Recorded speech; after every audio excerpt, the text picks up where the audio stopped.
আল্লাহ পাক রব্বুল আলামিনের লাখ লাখ শুকরিয়া যে আল্লাহ পাক রব্বুল আলামিনে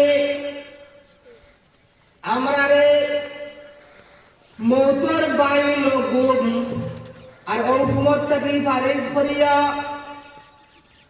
গুমত থেকে উঠাইয়া আল্লাহর ঘর মসজিদের মধ্যে যে আল্লাহ পাক রব্বুল আলামিনে আমরারে সবরে বড় তৌফিক দিছেন। গতিকে আমার দিল থেকে অন্তরস্থল থেকে একবার দিল যাবে আলহামদুলিল্লাহ।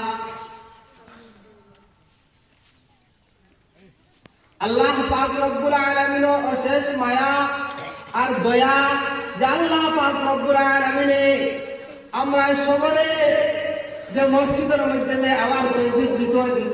গতিকে আমরা আল্লাহর শুকরিয়া আদায় করি।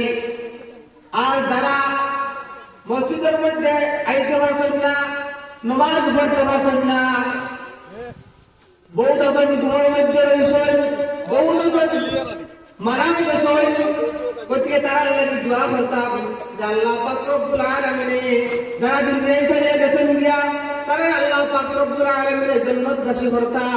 আর যারা দুনিয়ার মধ্যে আছেন তারাও মসজিদের মধ্যে আবার তৌফিক দিতা।